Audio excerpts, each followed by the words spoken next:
I was so excited to get my shipment from Last Bottle Wines in the mail the other day, full of incredible red wines all from Napa Valley. I love wine tasting, so having this to my door couldn't be happier. Also, couldn't be more excited that today's episode is brought to you by Last Bottle Wines. If you don't know already, they're a Napa-based online wine shop with a twist. They offer just one handpicked wine per day until it sells out, and they're always at incredible prices. We're talking 30 to 70% off retail. And the best part is that there's no subscriptions, no fees, and no minimum purchase. And I could not be more excited to bring this offer right now because they're having a marathon sale, which is coming up March 28th and 29th. Even better, we're offering Dateable listeners 10% off your first order with code DATEABLE. So if you are a wine lover like me, this is a great time to join. And did I mention that shipping is 100% free? So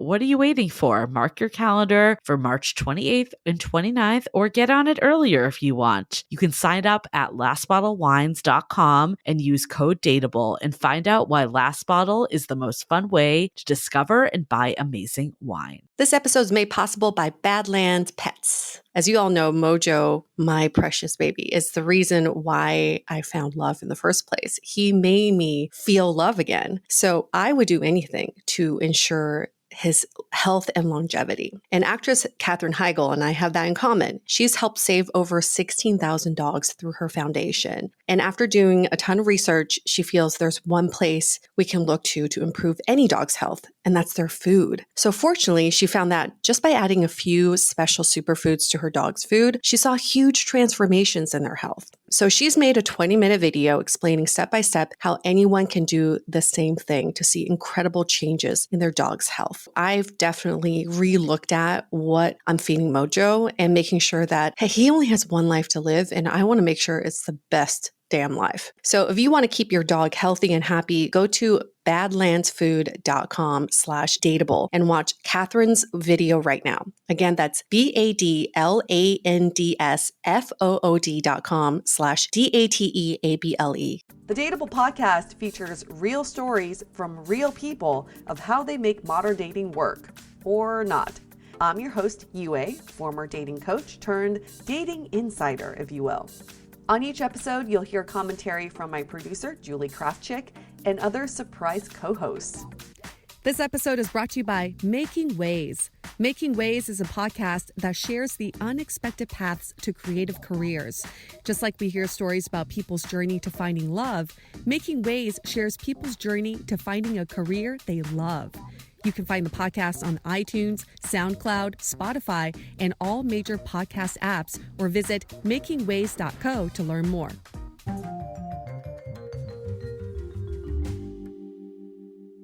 Hey everyone, welcome to another episode of Dateable, a show all about modern dating. Have you ever thought about the way you date and the way you view dating really has to do with where you are? And sometimes we kind of date in a bubble if you think about it. Have you ever stepped out of San Francisco or California or the US and saw how the rest of the world dates? And it's just a lot different, isn't it? So today we're going to talk about some of those differences with our guest, Quino. Hello. Hey. What's up? Hey. I'm going to give you a little background on Quino first. He is 30 years old, originally from the Philippines, and he's been in San Francisco for 10 years.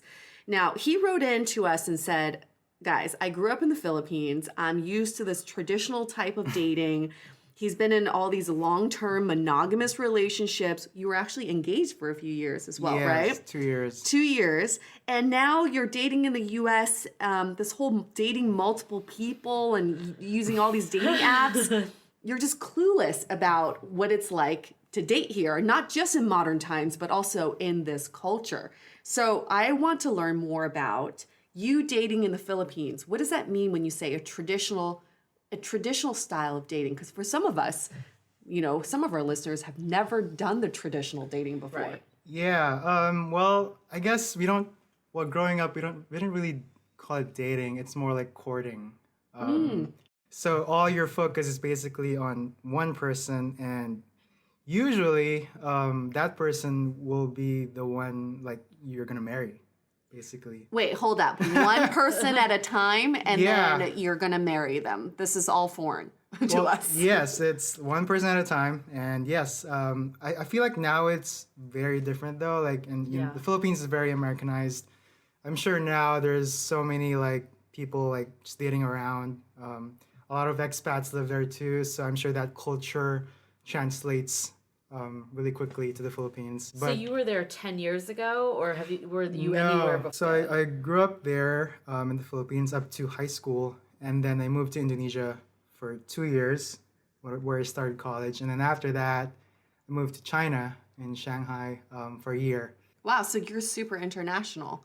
I would say Asia is probably one of the last cultures to adopt this modern dating sort of culture, because even talking to my cousins, all of them were doing this traditional dating up until maybe 5-6 years ago, where they date one person at a time, and the whole purpose of dating is to find someone to marry. Yep. That's all changed, obviously, and that has not been the case in the US for a while now. When were you first exposed to westernized dating? I guess recently when my ex broke up with me, I just didn't know what to do. Like, I mean, I knew of the online dating apps, but I've never tried it. And it was also weird because it was kind of taboo, I guess, growing up. Like, yeah, don't do that. It's just for hooking up and all of that stuff. But I feel like now it's like the norm in the city. Like, you don't really meet people outside anymore. It's just all through the apps.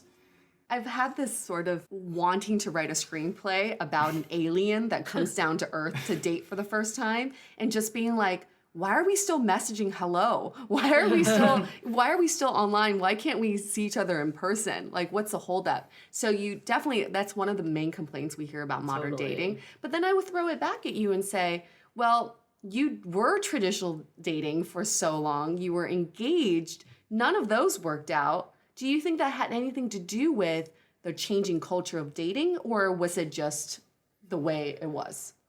I think it was just the way it was. My past relationships before my last one were all long distance relationships because I was moving around so much. And, those didn't work for obvious reasons. And I think my last one, she was also Filipina. And I think she kind of felt like she was missing out. I think that was one of the reasons why she broke up with me. Like, she felt like we were just like together for so long. We grew up together. And what else is out there? I mean, there's definitely like a cultural side, but I think there's that even for people that have been in the U.S. that just happen to be in a lot of long-term relationships. And grass is always greener. I want to see what else is out there. Well, that's the thing with modern dating is that we have more access to more people now. Back in the day, you only had your neighbors. And it's like, okay, I already dated those 2 neighbors. Now the third one. And the apps are illusion because it feels like there's just so many people out there and abundance. Whatnot. It's too easy. Too easy to get tempted. Before you moved to the U.S., did you hear anything about dating in the U.S.? What were you expecting? Yeah, I mean, I guess I sort of knew how dating was here. I mean, based on like just what I see in movies and all that stuff. What movies did you base it off of? All the cheesy movies. Well, like my Chinese relatives, they think American dating is just having sex. Like they just picture orgies and nonstop sex. Isn't it a little? Maybe at Burning Man, yes. Well, what's on the movies? Yeah, it's all the movies. Yeah, they're my grandparents are always like, Americans are so horny. They always say that to me. Like, Americans are very horny. So when you say dating multiple women, what an interesting concept. How weird. Why is that so weird to you? I think I'm a very like loyal person, and I feel like if I date more than one person, I feel like I'm cheating on on one of them. Mm-hmm. Like even though I guess we're not officially together, or probably it's because weird. From like an early age, it was like one person focus. Yeah, I mean, like, growing up, my parents, they were each other's firsts. Mm-hmm. So like growing up, I'm like, okay, I'm gonna find the perfect girl. She's gonna be my first. She's gonna be my last, and it's like kind of like the goal. Do you feel like you need to date multiple people in the U.S.? Is there something that's driving you to do that? No, I don't think so. I still don't do it. When I date someone, I just focus on that person. Wow. I try to, even though, I get ghosted a lot and all that stuff. But you know, when something clicks, I definitely just focus on that one person. Even though you know that they're probably dating other people. Yes. Huh, okay. Yes. Like I hear about people from this podcast dating, Yeah. I having know. multiple dates in one night. I'm just like, I can't do that. Yeah. Like, I know. It's tiresome. Yeah. It's yeah, and I effort. feel like if I'm dating someone for like the night, I want to spend as much time as possible to get to know that person. So do you tell the people that you're dating that you're not someone that like likes to date around? Like, have you ever had those conversations with them? Sort of. I'm pretty open to the fact that I'm new to dating, so I always tell them that. You know, I'm very straightforward. Like, you know, I just got out of this relationship, but you know, I'm looking for something serious, something real. That's great. Yeah. How do girls respond to that? I mean, from the few dates that I've been, I think they appreciated it. I think honesty is definitely the best way to go. I personally really appreciate that because I can't even count how many times I've come back from a date and asked my girlfriends, I'm not sure if he's looking for something serious. Right. And I hear from my girlfriends all the time too, right? I don't know what he's looking for.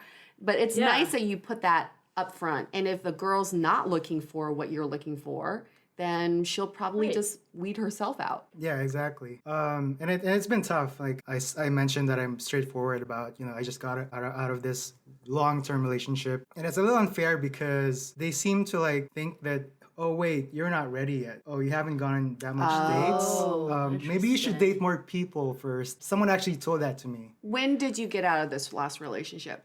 February of last year. So a year. Yeah. Okay. I guess it depends on your own comfort level. Yeah, for sure. I mean, I think everyone's different. You know, everyone moves on in a different way. Some people, it takes them years to get over someone. Yep. Some people, maybe just months. I feel like you never really know when, like, I don't think a switch just goes on and you're like, okay, I'm ready now. You know, like Right. you just like have to move on and just like start going on dates and like figure out and yeah, just go from there. But I feel like it's unfair when, you know, I go on these dates and they're like, I don't know, like, I don't know if you're ready yet, you know, like maybe you should just date more people first. Like dating around's the norm. And then it's they weird disappear. that you don't want to do Yeah. it. See, I get the sense that you're probably uber serious on dates. Like, I get the sense that you come off as a guy who's going to do all the things that I personally would want, but then feel like this is real, right? Because it's so abnormal in some ways. And I can see, because I've actually said this to someone before, thinking, okay, you just got a relationship a year ago, it's a serious relationship, and now you're looking for something serious again. Are you just a serial monogamist? Are you just looking for someone to fill the void versus are you really trying to look for someone? I mean, I don't think I'm that serious. I mean, I try to have fun, you know. It's like, you know, when you go on dates, you want to act like you're just trying to get to know a new friend. So that's how I go about it. You know, when questions are, you know, asked, you know, I just answer them straightforward. Like, you know, what are you looking for? I'm looking for something serious, you know. I just go with it. I think it comes back to online though, is like there's so many reasons why people are online dating that like your sample size is not that big. So like you were saying, yeah, that would be awesome to find someone like that. Maybe you just haven't found those girls yet that are like, this is awesome. That's probably true, yeah. So when you wrote into us, you said, I'm totally clueless about dating in San Francisco. I'm having all these problems. I'm not getting as many dates.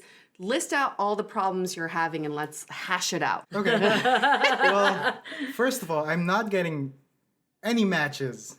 Maybe I get one a month. That's like nothing, I think, compared to like what I've been hearing. How many apps are you on? A lot. Okay.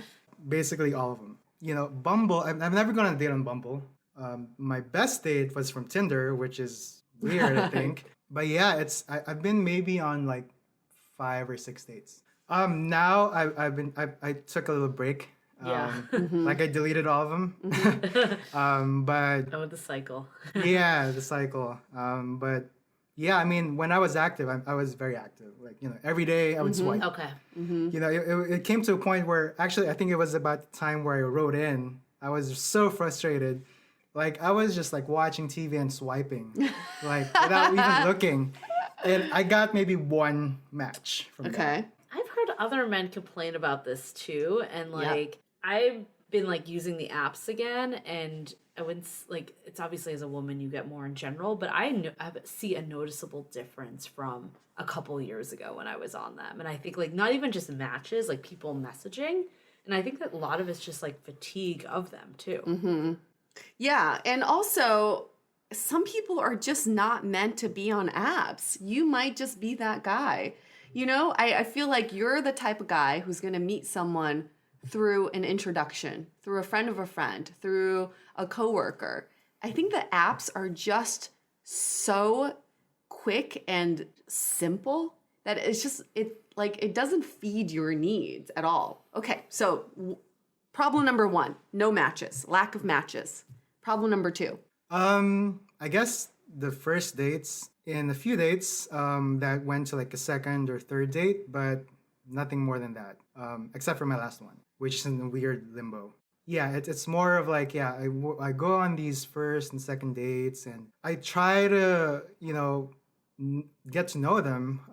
And I guess the chemistry is usually not there. Why do you say you guess? I feel like I always, like when I, reach out to these women, I feel like I always have to reach out first. Like if I don't text them, they're not going to text at all. And, most of them, they just end up just like ghosting me, like just not texting back. I mean, I know texting probably wasn't a thing when you lived in the Philippines and Asia, but It was a thing, yeah. Okay, but Yeah. did you experience that there? Like, did you experience women being as reactive as they are here, or how you perceive it here? I think so. I mean, texting is pretty big there in Asia. I mean, my exes, like they would, when we were still dating, they would text me a lot. And Do here, they ghost in Asia? I don't think so.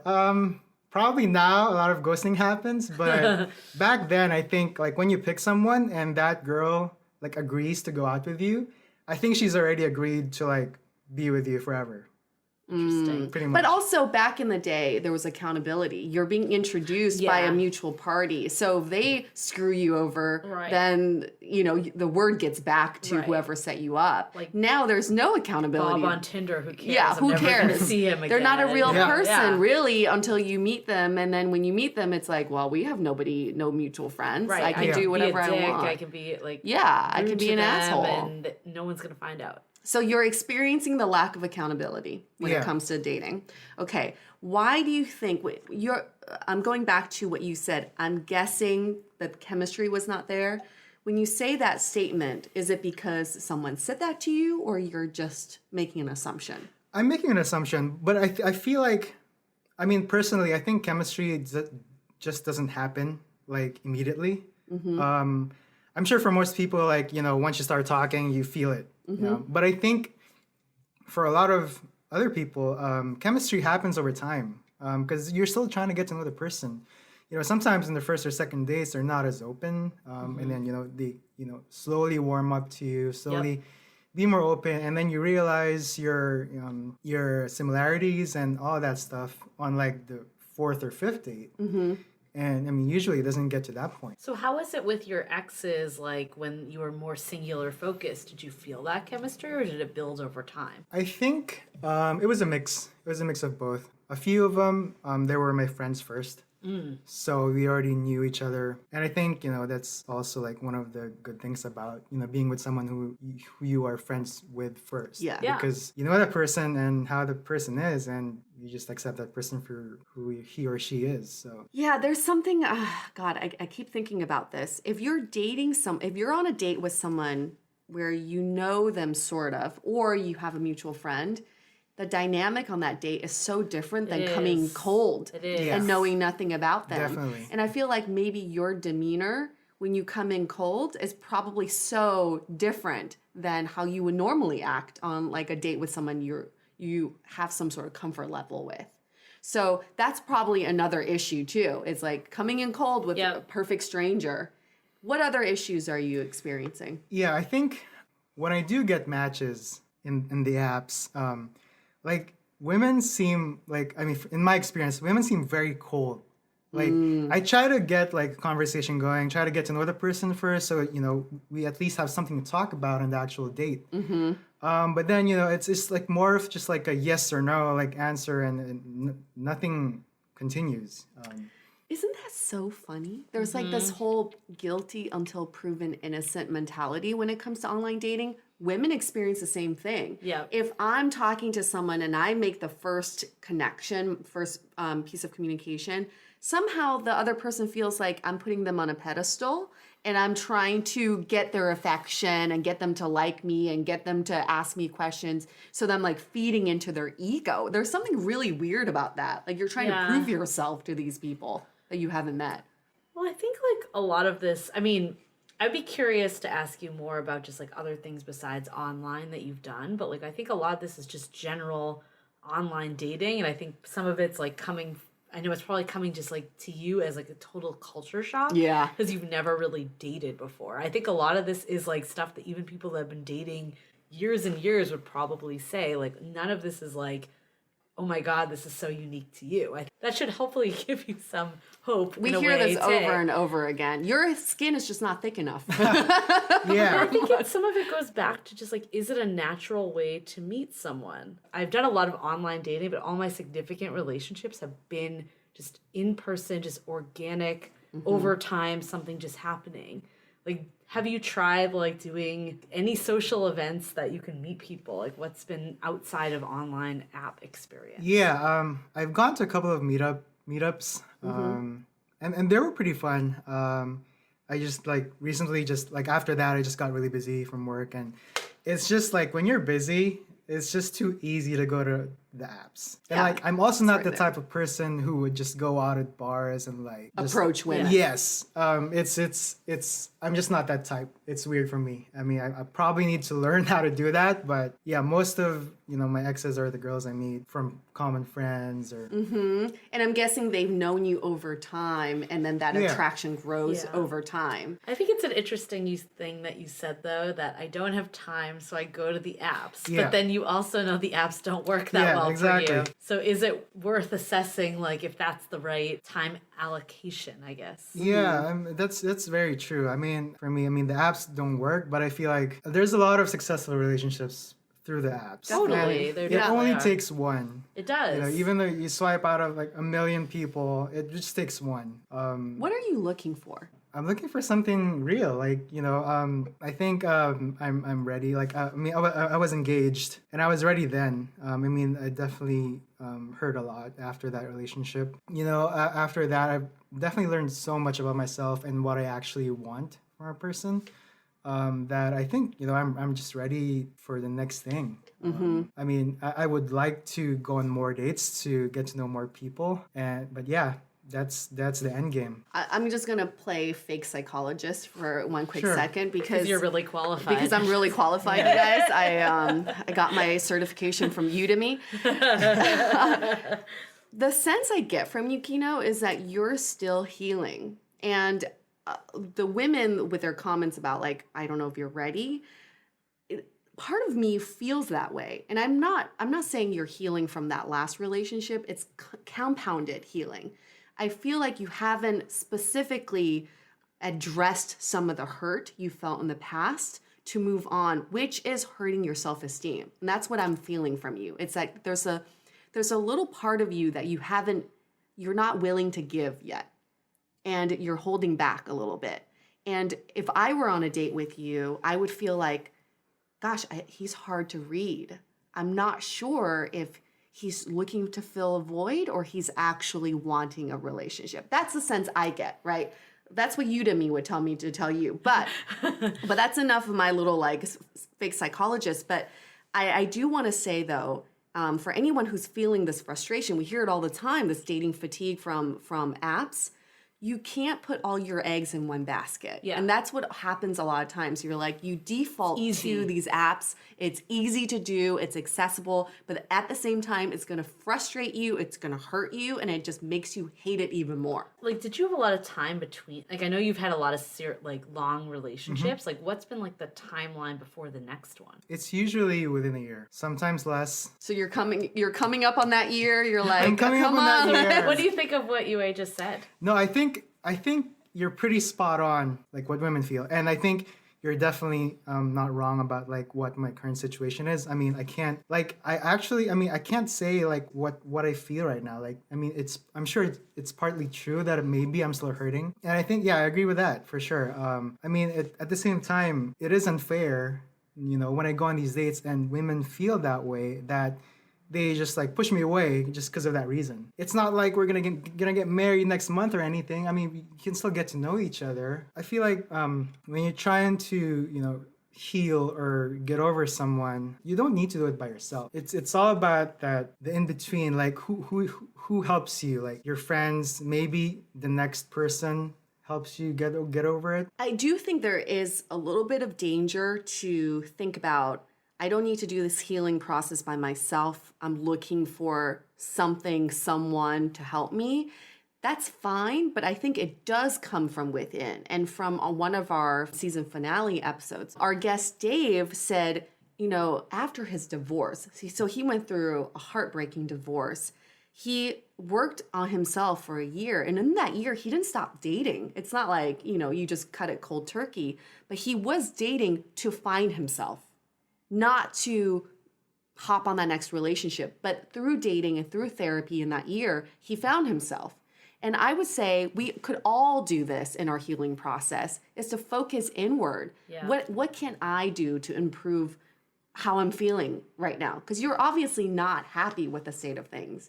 What can you, because you can only control yourself. You can't control other people. Right. You can't control the fact that the culture here is dating multiple people, using apps. Like, that's just the reality that we're in. That's the reality we're in, but also set some standards for yourself. If women are cold to you, if someone's cold to you on an app, stop talking to them. Right. You're not there trying to please them, right? You're not trying to earn their interest. True, yeah. So you got to set some higher expectations and standards for yourself, and also diversify how you're meeting people. Yeah. Here's one way to diversify is through this podcast. We're going to pimp you out. Yeah, nice. Anybody who wants to meet Quino, let us know. He's a good-looking young man. But also, I really think you're the type of guy, and we've talked about this on so many episodes, some people just do so much better face-to-face over time. Yep. So I always say, join a group where you're exposed to the same person, same people week after week. Because then those emotions and attraction develops over time. Yeah, I know about myself that I'm good in small groups, big events, I'm not that great in. So I try to find activities that are more smaller group oriented to meet people. Yeah, no, I think, I definitely agree. David, right? His name. I think I'm going through the same journey. I've done a lot to kind of I fix myself, trying to find myself and what I really want. But at the same time, I don't stop dating, but I'm always in this mindset wherein, whoever I'm dating at the moment could be the one. And I'm not gonna overlook that and be I'm just gonna date more people until I find myself, Right. There's no end to that. You can spend your whole life finding yourself. But my mindset is, this person can be the one, and I'm, gonna put all my efforts to this person, assuming it works out. I think that's really great, though, and I don't think, Yue said, she would be, or I would too. Both of us would be really into someone like that. So I think it's again just finding the people that agree with you on that. I wouldn't say all of a sudden you should go be serial dating everyone, and doing all this stuff. But it's probably a combination of just blaming the external, but then also staying true to yourself at the same time. I would also say that I like the mentality of the glass is half full. I like that. So coming into a date thinking this could be the one, this person could be the one is great. But at the same time, you got to think to yourself, what are some of those qualities that would make someone the one? Instead of going, okay, everybody could be the one, you have to think, what is that feeling? What is the last time I felt like someone could be the one? What are those feelings I want to get? And what are those qualities I'm really looking for? Because then that helps you filter the date too. I can see sometimes when you want something to work out, you could be on a not so great date and be like, Right. oh, okay, I think this could work out. I think this could be the one still. Or be really disappointed if they're not the one. Yeah, and you're setting yourself up for disappointment. That's really dangerous. Well, especially when too. you've never even met the person. Like, there's just so many variables of like that first online date isn't even really a first date. Yeah, when you think exactly. about it. Yeah.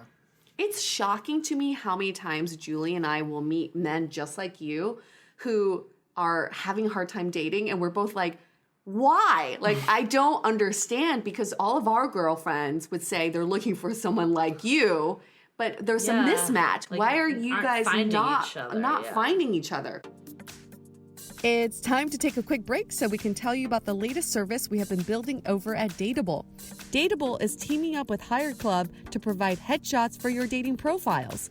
You'll get a fully professional experience with makeup, styling, lighting, and more. Visit dateablepodcast.com/coaching for more details. What's your age range that you're filtering for? Oh, I'm from like 24 to 36. Like, Okay, Okay, so pretty you got a wide range. big yeah, I mean, range. I don't, like, age is a number for me. Kids, no kids, does it matter? I don't know, actually. I mean, I've never thought about it. You know, I've never dated anyone with kids. I mean, I'm open to that. I mean, it's like what you said. At the end of the day, it's just like getting to know a friend. I mean, worst case, maybe you turn out to be friends or not. I don't know, but after that, at the end of the day, you learn more about yourself and what you want. So to turn it back to different cultures, because I am still very interested in that. Do you have friends to date that are living in Asia or anywhere else, and what do they say about dating? So I haven't talked to much friends lately in Asia, but it's kind of gone to that westernized route now. Especially my friends who are still dating. Now it's more normal to just like date multiple people. But yeah, I still have some friends who are married or are still with the person who they first dated with, like their first person. But they probably met them a long time ago. Before apps and all that. It's like, I actually met this girl from Barcelona, and she didn't even know that I do this podcast or anything. And she just started talking about dating. And literally everything she said was like about how Tinder like has like given all the people all these options and like all this stuff. And I'm like, it literally sounds like all the complaints we hear here. It's like, we obviously need more data points than just these couple people, but it's like really fascinating that we keep hearing like that it isn't that different in different places. I think it's totally almost the same in China, but there's expat dating and local dating. Yeah. And expat dating is affecting the way locals date. Exactly. And you'll see it all the time. You see these expats come in. When I lived in Beijing, they would start luring, all these expat men would lure the local women. And then the local women are like, wait, I can date you, but I don't have to marry you? Perfect. I'm going to date a local and an expat. And then that Interesting. influenced the local men to think, oh, if you're dating an expat and me, then I can date multiple women myself. Interesting. So it's definitely funneled down to local dating. But you don't hear as many complaints because it's still so new. It's so probably like it's we exciting. were talking about earlier, like when Tinder first came out, you were getting tons of matches and tons of messages. It was like really fun. So they probably haven't hit that like burnout stage. They that we're haven't in burnt now. out yet. My cousin, my female cousin, she's like 6'1". She's really tall, especially for a Chinese girl. So when she was dating, this was like 10 years ago, she had absolutely no options. Right. So anybody that was presented to her, she was like, okay, this will do. He's just about as tall as me. That's fine. And her whole, like my whole family was worried about her. They're like, do we need to ship her out to like the West to find someone? But nowadays she's like, if I were dating in today's time, I would have so many options. Well, that's the flip Yep. side. That's the benefit of all this like technology and online dating. Like, you don't have to just rely on whoever your circle is or who you come in contact with. You meet people that wouldn't be in that circle. Yeah. But I don't think, again, it's not so much the location, it's the mindset within that location. And in the Totally. US, we're experiencing this major burnout and everyone's complaining about the exact same things. But like you said, people are still meeting each other off the apps.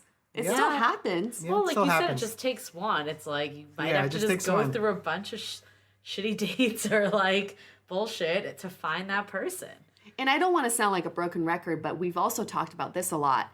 Your dating life is also affected by all the other aspects of your life too. For sure. Yeah. So it does help to sit down and think about my personal life, my family, my career. How is that funneling into my dating life, and how are they interrelated too, right? Even if all of a sudden tomorrow America woke up and said, we're going back to traditional ways of dating, there are no more apps, they're banned, people freak out. Like you were saying, if you're super serious on a date, people freak out. They're like, well, it's the mentality shift. I think there's some of it's app, but then there's also just like the change of like women in the workplace. Like not like we were talking about earlier, like the men would court the women and they would get married, but like now women don't necessarily need men financially anymore. So there's just a lot of dynamics that are changing that like some are apps, but some really aren't. It's just day and age. There's definitely more independence, for sure. You know, in growing up in the Philippines, like I guess women are a little bit more dependent to men. And so all these texts, you know, every single minute of the day happens. But now women are just independent. Like what I said, like I usually contact them first before they even text me back. So like if I don't text them, they're never gonna text me back. We gotta find a happy medium, because if a girl texts too much, she's fucking crazy. And then if she doesn't text enough, she's too cold. Like what is a happy medium? I had a friend that went to Shanghai on a break. He was there on vacation, met a girl, Shanghainese girl. They started dating for that week he was there. One day we went out to lunch for an hour. When we came out of that lunch, he has 73 text messages from her. And I said, how do you feel about that? He goes, it feels good to be wanted. Well, I think it all comes back. I think it all comes back to if you're into that person, then anything is amazing. And if you're not, then you're not. That's true. Yeah, definitely. But you know, if you weren't into her, you're like, this girl's batshit crazy. But I think like it really like the middle ground is like when you find that person, all that like shit goes out the window. Yeah, no, I have to agree with your friend. Like it's nice to feel wanted, and I think that kind of stems from like my past relationships wherein they were a little bit more dependent on me. So I would get all these texts, and I'm fine with that because, you know, that's what I'm here for, you know? But there's also like the rules and like all these like bad books that Western women have gotten Oh my of gosh. like don't text first because he'll lose interest. 3-day rule. Like all this stuff. So like I think there is some of that, and like that's not like the only reason if a woman's not texting you back, but there is some of that. They might be interested, but they're like not wanting to like show all their cards. Or I think the overarching theme, though, because, you know, we're kind of talking about like if you're looking for a serious relationship for marriage, but in Europe, right, women are independent. They don't necessarily look for marriage. It's not like, you know, the main thing they're looking for. They have the same complaints about modern dating because it's the uncertainty of modern dating. It's the being in limbo, like the word you used earlier. It's the, I don't know if he's into me. I don't know what we are. I don't know if we're going to hang out Saturday. I don't know if she's going to flake on me again. Yeah. It's that uncertainty that's the overarching theme, regardless of whether you're looking for marriage or not. And that goes back to accountability. Yeah, I mean, uncertainty for sure. But at the same time, if you don't do anything, nothing's going to happen. So might as well you go for that. And if you don't get it, then at least you know that you tried and it's not going to happen. As opposed to just like waiting and staying there and, you know, uncertainty, okay, I'll just not do anything. And then you just like lost a chance. totally. Yeah, you still have to do something. Yeah. Otherwise, you're just alone. So what are some of our takeaways? So many. So many takeaways. Let's move to the Philippines. Well, 10 years ago. 10 years ago. Let's travel just back in time. Yeah. It's still amazing to go to. The beaches are amazing, so I recommend that. Oh, yeah, I need to go to the Philippines so bad. So some of my takeaways would be, one, every time you are feeling dating fatigued, just know that there's a million other people who are echoing your thoughts as well. So you're not alone in this. Two is, whenever you feel like you're in a lull with dating, look inward first. Think about like, what are some aspects of my life I can improve, and what are some what's the healing process that I'm in right now? What can I do to work on myself more?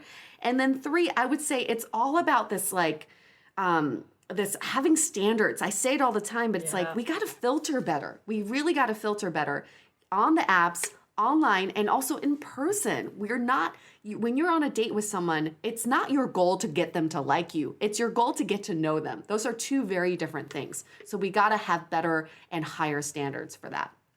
Totally agree. Takeaways? Yeah, so many.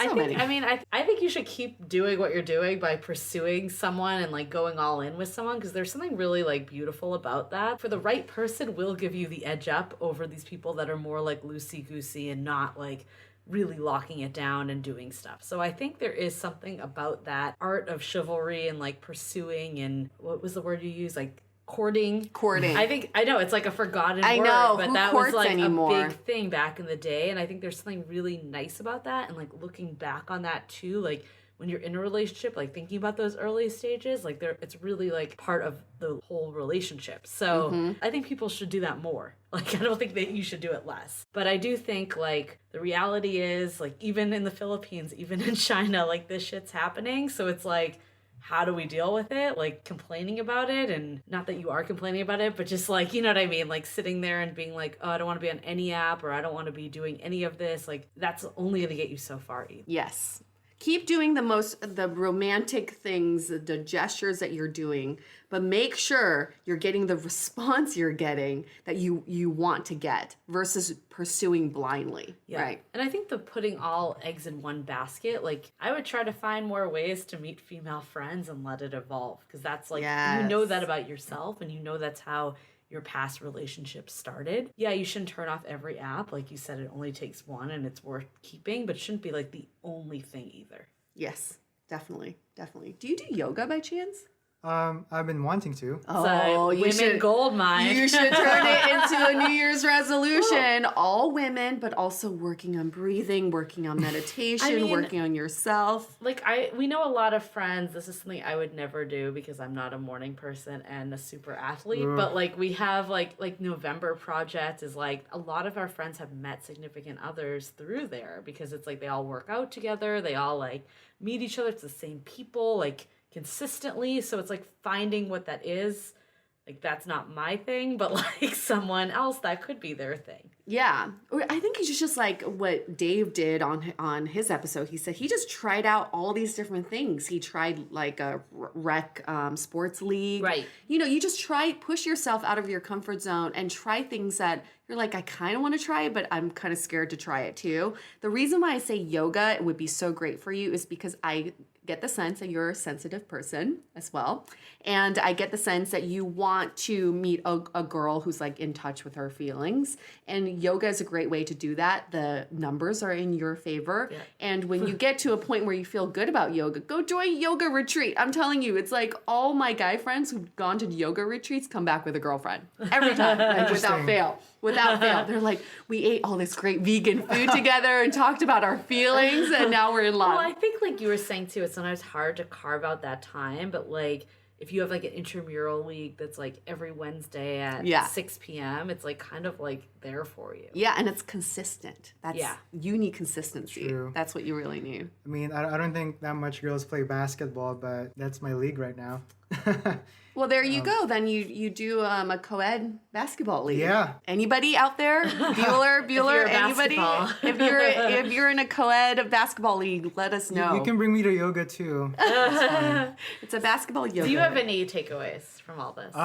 You two just said all of it. I think don't stop doing what I do, but at the same time, I should also focus on myself. Like trying to fix myself, which I've been doing for the past year, but you know, it's a good point. But I do want to clarify, when I say focus on yourself, it's not like me. Does she like me? Am I doing that? Blah, blah, blah. It's not that. It's more like, how can I improve my situation? If I am in control of my life, I'm in control of my emotions, what can I do to make myself better? What can I do to feel better in this moment? Dating is so much about me. Everyone always comes back from a date like, I don't know if he liked me. I don't know if she did blah, blah, blah. It's not about you, okay? It's about getting to know someone else. But when you come home, that's when you reflect on what can I do to make things better.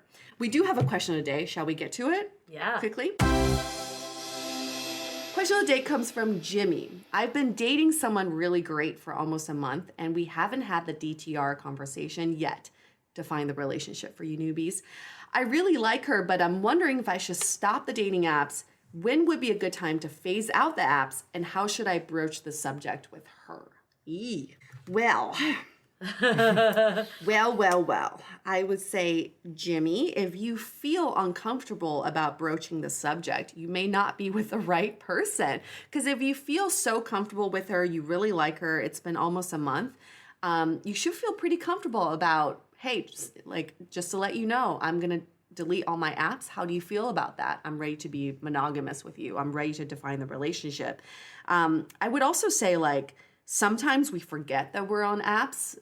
This has happened to Julie, where you forget you're on an app and then you delete it from your phone, but some of them makes you like, oh yeah, your profile still. Some of them make sure you delete your account. Well, like, Hinge, they make you. Well, I don't know if It's they do it really- anymore, but it's they complicated. used to make you email a certain person yeah. to delete your account because they want the users up. Right, So you got to think from the app perspective. sometimes they want as you many might people still be on there. an app and not know you're You on might the not app. know it, so also be cognizant of that. If you see your partner on an app, instead of jumping to conclusions, you should ask them, about the situation. Right. But I really do think if you're ready to phase out your dating apps, that's a good time to discuss it with your partner, and you should feel comfortable in doing that. Yeah, it's like a perfect opening line. It is. And sometimes, you know what? We talk about timelines all the time.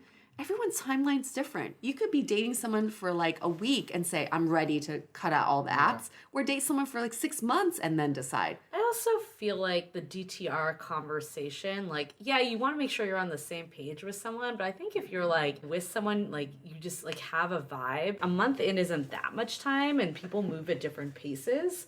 So I think if you're the type of person that likes to focus on one person and like knows that about yourself, maybe it's not even a conversation. Like maybe it's just phasing out the apps. Like I know from firsthand experience, sometimes it's not even like a conscious thing. Like if you're just spending a lot of time with someone, you just don't have time to be dating other people. Yeah. So I almost feel like at that month part, and like unless you really feel compelled to have that conversation, then you can, but you also could just like do what you want to do and then like see what happens naturally. Like obviously like 10 months down the line, you don't want to find out the person's like seeing everyone and you're not, but Yeah.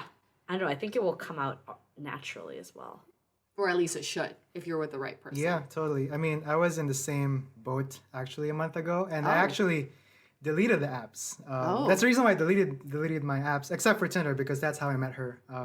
But I deleted all of it. I didn't tell her about it because I was having like a really nice feeling about this thing that's going on, and I think it was great.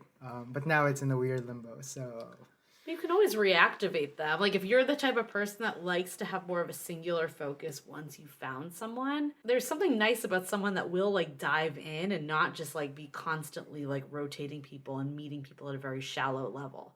Personally, I'd rather get to know someone deeper and then realize it's either like going to progress or not happen. And then you can always restart if it doesn't happen. Yeah, totally agree. Well, that's the beauty of apps, right? They're always going to be there. Like They always want you as a user. They always want you. They'll welcome you back with open arms. And if you ever feel like you're in limbo in the situation you're in, that's a good time to think, what do I need to do to change the situation? Because nobody wants to be in limbo. Just go for it. Honesty. Honesty is the best policy sometimes. All right, let's wrap this up. Listeners at home, if you like to meet Quino, let us know. We'd love to set you up on a little blind date if that's something you're into. If you're in a co-ed basketball league or a beginner's yoga league. Yoga league. Yoga league.